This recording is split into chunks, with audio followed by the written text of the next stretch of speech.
In an all-caps post on Truth Social Thursday, President Donald Trump teased a new round of sweeping reciprocal tariffs, matching the higher rates other nations charge to import American goods. 3 great weeks, perhaps the best ever, but today is the big one: reciprocal tariffs. Make America great again, Trump posted early Thursday. Reciprocal tariffs were one of Trump's core campaign pledges, his method for evening the score with foreign nations that place taxes on American goods and to solve what he has said are unfair trade practices. Very simply, it's if they charge us, we charge them, Trump said Sunday, explaining why he intends to enact reciprocal tariffs.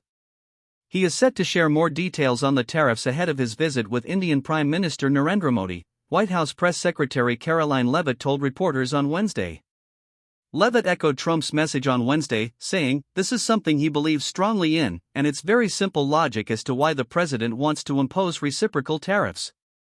Other nations have been ripping off the U.S., she said, and that's why the president believes this will be a great policy that will benefit American workers and improve our national security." Still, it remains unclear exactly what Thursday's announcement will look like. It has already been delayed. It was originally promised Tuesday or Wednesday. And Trump economic advisors Peter Navarro and Kevin Hassett both spoke to CNN this week, attempting to soften expectations about this week's plans.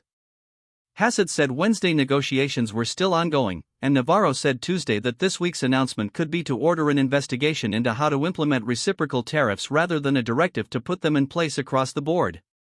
Tariffs are a key part of Trump's plan to raise revenue to pay for the extension of his 2017 tax cut on top of other promised tax cuts.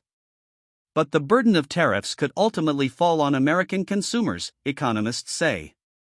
Taxed importers pass the costs on to retailers, which then raise prices for consumers.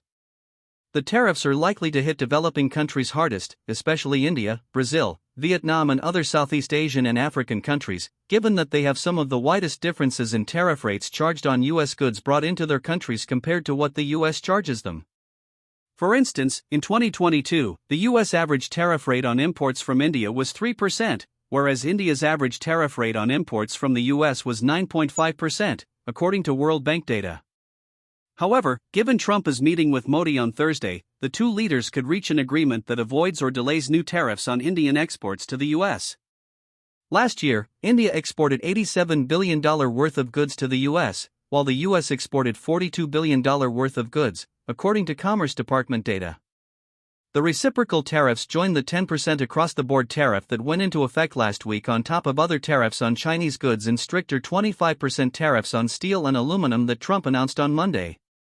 If Trump goes forward with the 25% tariffs on Mexico and Canada that were pushed back until March 1, the total direct cost of the import taxes on Chinese, Mexican and Canadian goods would amount to a tax hike of more than $1,200 per year for the typical American household, Peterson Institute researchers have found. Reciprocal tariffs would likely add to that number. What could get more expensive? The United States imports goods that are cheaper to make abroad or that may even be impossible to produce on U.S. soil. Medical-grade gloves as well as resistors and capacitors, tiny components found in microwaves and washing machines, are among the products that could face a price hike, according to Greg Huzizian, a partner at law firm Foley & Lardner who specializes in international trade issues. Also certain to get a lot more expensive from dollar-for-dollar tariffs are European cars, which currently face a 2.5% tariff in the U.S. In contrast, American cars exported to European Union countries face a 10% tariff.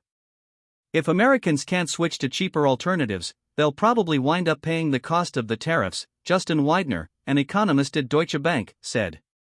But it also depends on whether manufacturers, retailers or other companies along the supply chain can absorb any of those costs themselves.